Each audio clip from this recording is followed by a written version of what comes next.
कसौटी के आधार पर कोई भी जान सकता है कि बुद्ध पुरुष किसे कहते हैं। किसी भी सत्व की पहचान उसके गुणों से होती है। बुद्ध की पहचान भी गुणों से ही है। इसलिए जिस मनुष्य में बुद्ध होने के 9 गुण दिखाई देते हैं, उसे बुद्ध पुरुष कहा जाता है। बुद्ध पुरुष होने के 9 गुण परम पूज्य डॉक्टर बाबा साहेब आम्बेडकर में दिखाई देते हैं। इसलिए बाबा साहेब आम्बेडकर अरहत बुद्ध पुरुष है, यह बात प्रमाणित होती। आइए जानते हैं, परम पूज्य बाबा साहेब आम्बेडकर द्वारा धम्मचक्र प्रवर्तन गतिमान किया गया। इस अवसर पर मध्य प्रदेश के गांव कस्बे में घूम कर बुद्ध धम्म के शिविर में धम्म प्रशिक्षण देने वाले भदंत धम्मशिखर जी क्या कहते। इस माहौल को और अच्छा बनाने के लिए संघ क्या काम कर रहा है? संघ माहौल को अच्छा बनाने के लिए जो काम कर रहा है, आप जानते हैं कि लोगों के घर घर जाकर लोग बोलो परित्राण के माध्यम से बोलो या प्रवचन के माध्यम से बोलो, अन्य अनेक प्रकार के माध्यम से लोग भिक्षु जो होते हैं, संघ जो होते हैं या भिक्षुनियाँ होते हैं, वे लोग जाकर उनको शील बताते, शील समझाते, शील को कैसे आचरण करना चाहिए, कैसा पालन करना चाहिए, इस प्रकार से वो हमेशा समझाते हैं। तो इस तरह से संघ जो है केवल 3 माह तक नहीं तो पूरे साल भर और अनेकों कार्यक्रम लेते, बड़े बड़े आयोजन लेते, सम्मेलन लेते, सभाएं लेते, गांव-गांव जो है वो शिविर लेते हैं। तो इस तरह से जो है वो माहौल जो है, इस तरह से वो माहौल होते रहता है, यानी काम कर रहा है। संघ बहुत अच्छे से काम कर रहा है, बहुत बढ़िया काम कर रहा है। एक माहौल है, देखिए किस तरह से लोग जय भीम का नारा लगाते हुए इस दीक्षा भूमि पर आते हैं। एक बड़ी आस्था है दीक्षा भूमि के साथ। और देखो जिस तरह से लोग मैं कैमरामैन को कहूँगी तो इधर लोग जिस तरह से घोषणाएं दे रहे हैं। बनते जी, ये सारा उत्साह जो है, हम जैसे देखते हैं कि एक उत्साहवर्धक वातावरण होता है, लेकिन क्या इस दिन को या इस सारे माहौल को केवल उत्साह की तरह देखना चाहिए कि ये सारी भीड़ जो आ रही है वे जब यहाँ से जाए तो यहाँ से धम्म ले जाए, यहाँ से नया प्रकाश ले जाए, इसके लिए क्या काम होना चाहिए? एक्चुअली ये जो भूमि है, ये जो उत्साह है, दिखाई देने के लिए लोगों के भीतर में लग रहा है ऐसा कि ये उत्साह, लेकिन वास्तविकता में ये उत्साह ऊर्जा ग्रहण करने का उत्साह है। जो बाबा साहब ने यहाँ पर 14 अक्टूबर 1956 अशोक विजयादशमी के दिन जो धम्मचक्र गतिमान किया और जो धम्मचक्र प्रवर्तन किया, उस प्रवर्तन का इतना बड़ा जो महत्व है, जो अनुभव है, लोग बाबा साहब की अनुपस्थिति में ये ले रहे हैं। तो इसलिए वो ऊर्जा, वो शक्ति जो है इस भूमि से मिलती है। और ये जो भूमि है, इसको ये तो धम्मचक्र प्रवर्तन भूमि भी है। हम कह सकते हैं कि दूसरा धम्मचक्र प्रवर्तन बाबा साहब अम्बेडकर ने किया है।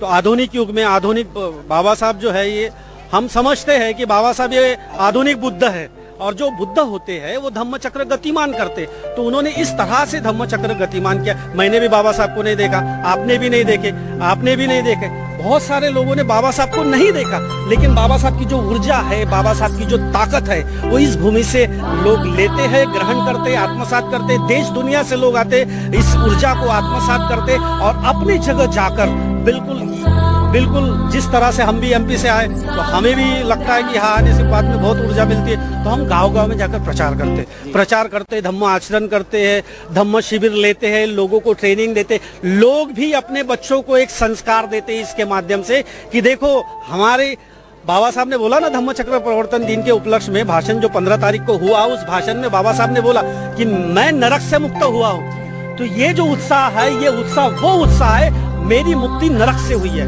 बिल्कुल बनते जी, एक महत्वपूर्ण बात है, इस भूमि से और एक क्रांति हुई थी जिसे हम 22 प्रतिज्ञाएं कहते हैं, जिसमें बाबा साहब तमाम सारी अंधश्रद्धाओं को, देवी देवताओं को, यानी पूरी नकारात्मकता तो बाहर भगाता है, सकारात्मक। लेकिन अब इतने सालों के बाद बाबा साहब 56 में चले गए, उसके बाद कुछ जो हमारे विद्वान हैं या कुछ लोग हैं, वे कहते कि 22 प्रतिज्ञा की कोई जरूरत नहीं। आपको भी क्या लगता, ऐसा लगता है? नहीं, 22 प्रतिज्ञा तो ये एक शील है, धम्म दीक्षा है। और जो कोई भी 22 प्रतिज्ञा ग्रहण करता है या व्यक्तिगत रूप से जो उपासक धम्म की दीक्षा ग्रहण करता है, जो 22 प्रतिज्ञा ग्रहण करता है, उनका मन पहली बार तो शुद्ध होता है। शुद्ध इसलिए भी होता है कि उनके दिमाग से अंधविश्वास हटता है, उनके दिमाग से पाखंड हटता है, उनके दिमाग से जो हजारों वर्षों से जो ब्राह्मणों द्वारा, जो यहाँ की मनोवादी व्यवस्था द्वारा जो धार्मिक जो गुलामी थी वो थोपी गई थी, उस धार्मिक गुलामी को 22 प्रतिज्ञा जो है ये तोड़ने का काम करती है, नष्ट करने का काम करती है। इसलिए 22 प्रतिज्ञा आज भी उसका उतना ही महत्व है जितना कि बाबा साहब ने जिस समय दिया था। और जैसे जैसे ये बुद्ध धम्म लोग ग्रहण कर रहे, ज्यादा से ज्यादा लोग ग्रहण कर रहे, तो 22 प्रतिज्ञा का महत्व और ज्यादा बढ़ते जा रहा है, और ज्यादा शक्ति से लोग 22 प्रतिज्ञा ग्रहण करते जा रहे हैं। और केवल भारत ही नहीं तो देश दुनिया में 22 प्रतिज्ञा का डंका बज रहा है। इसलिए जो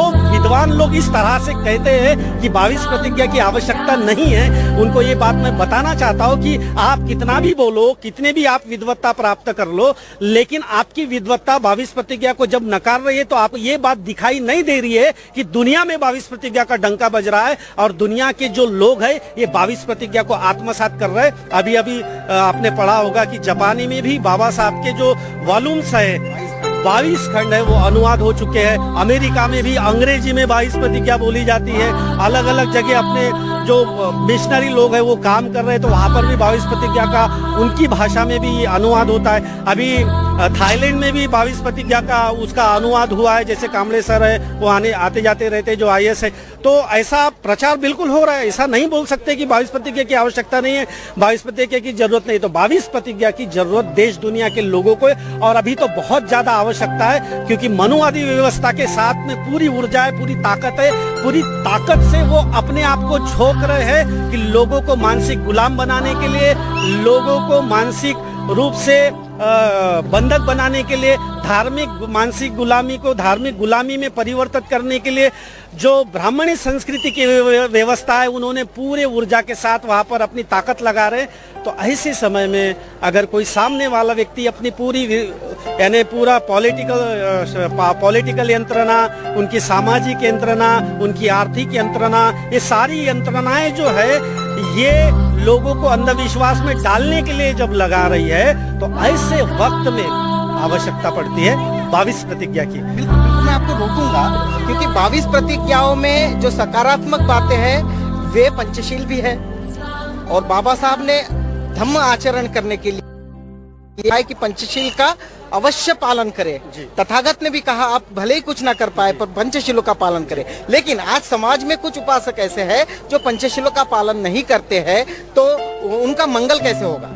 देखिए बात तो ये है कि पंचशील जो है, पंचशील के अलावा भी जो पहली जो प्रतिज्ञा है, जो 6, 7 जो 10 तक के प्रतिज्ञा यानी 7वीं 8वीं प्रतिज्ञा तक जो 22 प्रतिज्ञा है वो भी कोई नकारात्मक नहीं है। वो सिर्फ इतना वहां बोला गया है कि मुझे नहीं मानना है, भैया जिसको मानना है मानते बैठो। और उसके बाद में वहां पर प्रतिज्ञा में स्पष्ट लिखा है कि मैं समता स्थापित करने के लिए प्रयत्न करूंगा, मैं 10 पारमिताओं का पालन करूंगा, मैं आर्य अष्टांगिक मार्ग का पालन करूंगा और साथों साथ पंचशील का भी मैं आचरण करूंगा। बात यह है कि बचपन से लोगों को पंचशील आचरण करने की संस्कार चाहिए।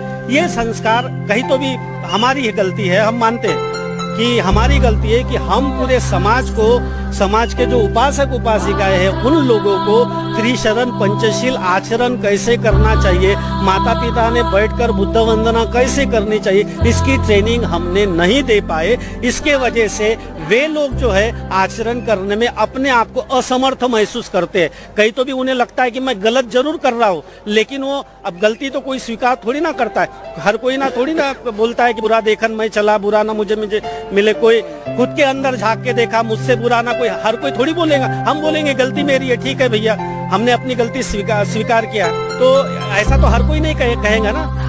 बात समझने वाली है, इसलिए लोग पी रहे कर रहे, हम तो समझाने का काम है, भैया नहीं समझता तुम्हारा मामला।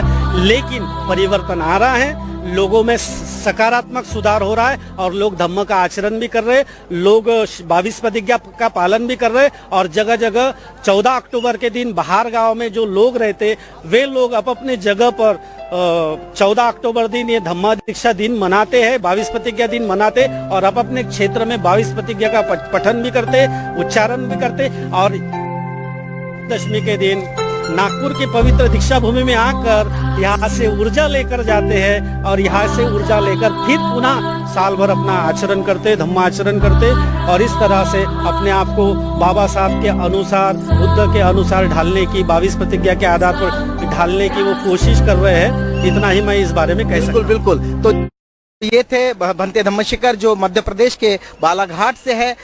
बड़े ही क्रांतिकारी भिक्खु है।